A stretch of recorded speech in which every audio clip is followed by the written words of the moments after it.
Going to compare your swing to Grant Wade, who was a PGA Tour player during the 90s and considered having one of the best swings in golf. He's now one of the top instructors for tour players. I'm going to start at the impact position, which is the most important position. Everything the golf ball does, how far it goes, how high it goes, how much it curves, everything is determined by the club's position at the moment of impact. Your club's position at impact is determined by your body's position of impact. And everything you do prior to impact has the sole purpose of arriving at a fundamentally sound impact position. Now let's look at some of the important fundamentals of impact.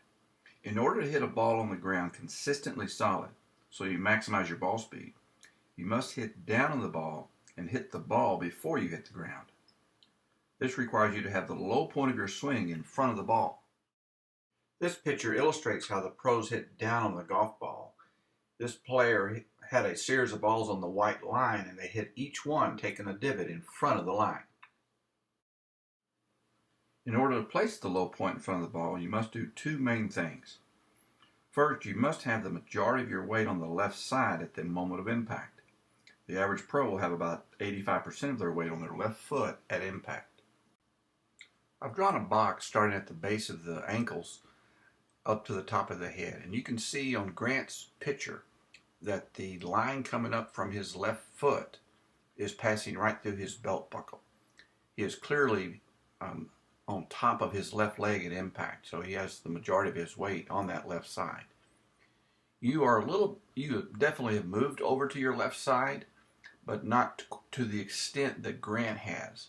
So Grant has put his low point of his golf swing in front of the ball so he can hit down, and you're back a little bit, and that will change your attack angle.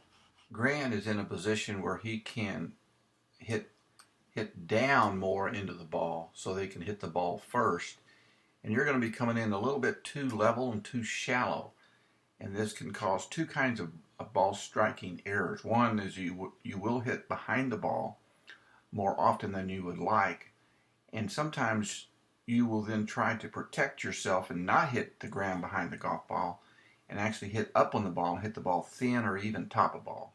The second thing that the pros do when they hit a ball on the ground is they make sure their hands get in front of the golf ball before they strike the ball. So they have what we call a shaft lean towards the target. Now you have your hands maybe a little bit in front of the ball, but not to the extent that Grant has. And so your hands are more on top of the ball. You can see how Grant's hands are right above his left foot,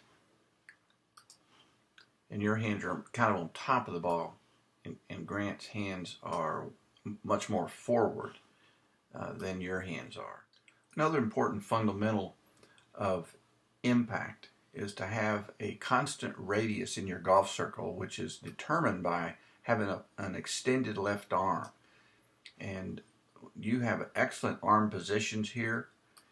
You have a nice extension in both arms as you come through impact, so that's outstanding. That's going to serve you well as you continue to work on your swing and improve your fundamentals.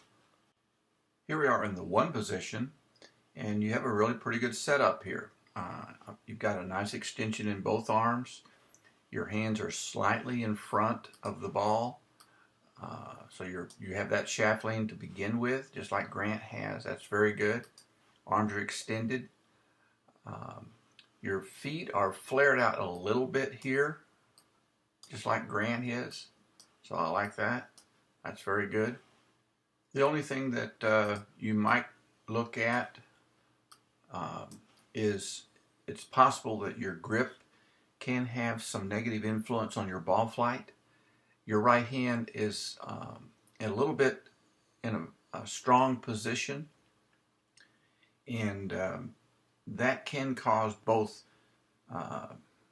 problems hitting the ball too far right and also hitting the ball too far left. That stronger right hand position will lead to inconsistency in squaring the club face up. Here we are in the three position. This is when the left arm is parallel to the ground. One of the key things and most important movements that you need to learn to make is during the backswing, you do not want to rock to the right side. You can see how Grant stays on his left side. This allows him to keep his low point of his golf circle in front of the golf ball, so he doesn't have to reposition his golf circle by the time he gets to impact. He just rotates around his golf circle without moving his golf circle. Grant will rotate to the right, but he will not lean or shift to the right. And you have moved quite a bit to the right side, so your whole golf circle is moved behind the golf ball. So you've added a complexity to your golf swing, which will make it very inconsistent. Here we are in the fourth position, the top of the backswing. You have continued to move to the right, but that will be something that will go away when you work on getting in a better 3 position. Then the 4 position will take care of itself. The one issue that is showing up here is how you hinge your wrist.